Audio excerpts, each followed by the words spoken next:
লাইফে first time plane journey করে উড়ে উড়ে চলে আসলাম বিদেশে। অনেক দিনের ইচ্ছা আজকে আমার পূরণ হলো, আলহামদুলিল্লাহ। আজকে আমাদের ফ্লাইট আর আজকে সকাল সকাল আমরা একদম রেডি, সাথে আমাদের লাগেজ ব্যাগও রেডি। গতকালকে আমরা ঢাকা এসেছি ফাহিম ভাইয়া মুস্কান ভাবিদের বাড়িতে, আর আজকে আমরা সকাল সকাল সবাই মিলে বের হয়ে পড়লাম বিদেশে। কিন্তু আমরা একা একা যাচ্ছি না, আমি, আমার হাজবেন্ড, ফাহিম ভাইয়া, মুস্কান ভাবি, রাত ভাইয়া, বিথি ভাবি, মানে আমরা এবার যাচ্ছি টোটাল 6 জন। একা একা ঘুরতে গিয়েও তো মজা নাই, সবাই মিলে একসাথে ঘুরতে গেলে খুব এনজয় হবে। সকালবেলা বাড়ির নিচে গাড়ি এসে রেডি, আর গাড়িতে করে এখন এই 7 সমুদ্র 13 নদী পার হয়ে আমরা চলে আসলাম ইন্টারন্যাশনাল এয়ারপোর্টে ঢাকাতে। এখানে এসে সমস্ত ফর্মালিটিস আমরা একে একে শেষ করলাম, আমাদের লাগেজ দিয়ে দিলাম, ইমিগ্রেশন শেষ করলাম, আর তারপর চলে আসলাম লাউঞ্জে। সবকিছুর এক্সপিরিয়েন্সই আমার একদম ফার্স্ট টাইম। ইমিগ্রেশনে একটু নার্ভাস ফিল হচ্ছিল, বাট আলহামদুলিল্লাহ সবকিছু কমপ্লিট। এখন জাস্ট আমাদের বিমানটা আসবে আর আমরা সবাই মিলে উড়াল দিব আকাশে। আমরা এসেছি সিটি ব্যাংকের লাউঞ্জে। এখানে অনেক রকমের খাবারই ছিল,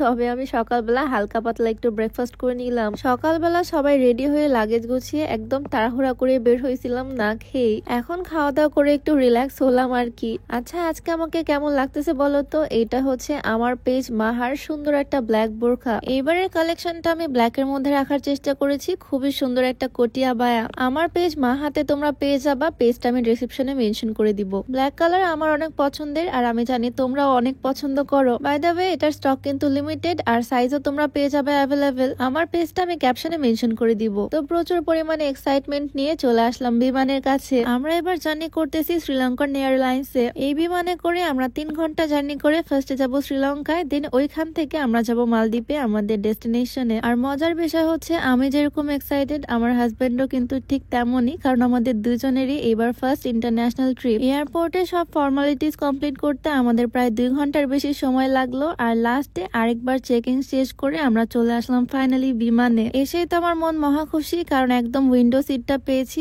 আর একদম ফার্স্ট রোতে, একদম ফার্স্টে বসে এয়ার হোস্টেসদের দেখতে দেখতে পুরো জার্নি করতে হবে। চেয়েছিলাম একটা উইন্ডো, বাট পেয়ে গেলাম 2টা উইন্ডো পাশাপাশি। তবে বিমানে এসে আমরা আলাদা হয়ে গেলাম, আমাদের 6 জনের গ্রুপটা আলাদা হয়ে গেল। ভাইয়া ভাবিরা বসছে ওই পাশে, আর আমরা 2 জন এসে বসলাম আরেক পাশে। যাই হোক, বিসমিল্লাহ বলে অবশেষে আমাদের জার্নি শুরু করলাম। শুধু আল্লাহর কাছে একটাই দোয়া করতেছিলাম, কোনো বিপদ আপদ যাতে না আসে। প্লেন টেক অফের সময় এই ভিডিওটা আমি করে রাখছিলাম, তোমাদের সাথেও শেয়ার করলাম। একটু আগে ছিলাম মাটিতে, আর এখনই উড়াল দিলাম আকাশে। আমি শুধু অবাক হয়ে দেখতেছি নিচের দৃশ্যগুলো, বাড়ি ঘর, বিল্ডিং, সবকিছু কত ছোট ছোট লাগতেছে। দেখো কি এক অদ্ভুত টেকনোলজি, আমাদের এত ওজন নিয়ে, এত মানুষ নিয়ে আকাশে উঠতেছে এই প্লেনটা। প্লেন সৃষ্টি করছে যদিও মানুষ, তবে মানুষের মাথায় এত বুদ্ধি দিয়েছে, মানুষকে সৃষ্টি করছে আল্লাহ। সৃষ্টির সবকিছুই আসলে সুন্দর, তাই না? আমার যেহেতু একদম ফার্স্ট টাইম এক্সপিরিয়েন্স, তাই সবকিছু মিলিয়ে আমার এক্সপিরিয়েন্সটা দারুণ। ফার্স্ট টাইম প্লেন জার্নির এই এক্সপিরিয়েন্সটা সারা জীবন মনে থাকবে। বিয়ে করলে মনে হয় আস্তে আস্তে সব স্বপ্নই পূরণ হয়ে যায়। যাই হোক, প্লেনে কিছুক্ষণ বসেছিলাম, আর তারপরে চলে আসলো আমাদের খাবার। যেহেতু এটা শ্রীলঙ্কান এয়ারলাইন্স, তাই এখানকার খাবার দাবারও সব সেখানকার ট্রেডিশনারি। এখানে লাঞ্চে ছিল জিরা রাইস, সাথে একটা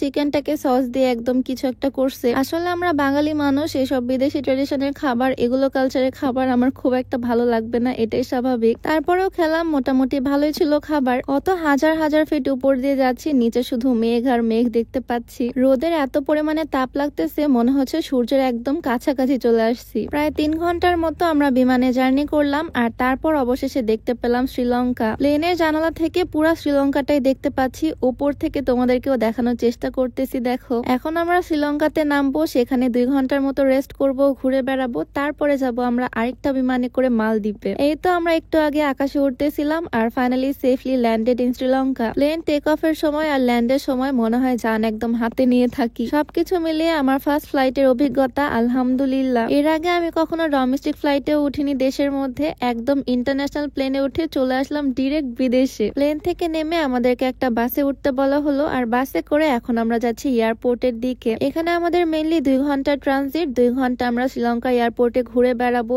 এইখানে পরিবেশটা দেখবো, আর তারপর আরেকটা বিমানে উঠবো। শ্রীলঙ্কার এয়ারপোর্টটাও অনেক সুন্দর। এখানে ঘুরে ঘুরে আমার বোরখাটার কিছু শুট নিচ্ছি, যাতে আমার পেজে আপলোড করতে পারি। আমাদের পেজে নিউ বোরখা কালেকশনটা কেমন হয়েছে কমেন্টে অবশ্যই জানিও। শ্রীলঙ্কার এয়ারপোর্টে আমি ঘুরে ঘুরে দেখতেছি এখানে কি কি পাওয়া যায়। অনেক অনেক দোকান দেখতে পাচ্ছি আশেপাশে। এখানে এসে যা বুঝলাম, শ্রীলঙ্কায় মেবি চা অনেক ফেমাস, জায়গায় জায়গায় শুধু এত এত চায়ের দোকান। তবে এত এত ফ্লেভারের চা এখানে থাকলো, সবসময় আমি যে চাটা খাই সেইটা হচ্ছে এই স্লিমিং টি। এই স্লিমিং টিটা একদম প্রাকৃতিক উপাদান দিয়ে তৈরি, তাই কোনো রকমের সাইড ইফেক্টের ভয় নাই, ওজন তো কমবে, সাথে গ্যাস্ট্রিকের সমস্যাটাও দূর হবে। এটা তোমরা পেয়ে যাবা beauty by Lim Facebook page থেকে। পেজটা আমার ডেসক্রিপশনে মেনশন করে দেওয়া থাকবে আর নাম্বারটাও স্ক্রিনে দিয়ে দেওয়া থাকবে। এয়ারপোর্টে অনেক রকমের দোকান আছে, চকলেট থেকে শুরু করে মেকআপ, চা, অনেক কিছুরই দোকান দেখতে পাচ্ছি। আমি শুধু ঘুরে ঘুরে দেখতেছি কোনটা কেমন। এখন কিছুই কিনবো না, আমি যখন ব্যাক করব দেশে তখন ইনশাল্লাহ অনেক কিছু নিয়ে যাব। এয়ারপোর্টে প্রাইসটাও একটু বেশি মনে হচ্ছে, আমি যেখানে ঘুরতে যাব সেইখান থেকে জিনিস কিনবো ইনশাল্লাহ। যাই হোক, বিদেশের মাটিতে অবশেষে চলেই আসলাম। সবাই আমাদের জন্য দোয়া করে দিও, আর সবার সাথে দেখা হয়ে যাবে নতুন কোনো ভিডিওতে। সবাইকে আল্লাহ হাফেজ, আসসালামু আলাইকুম।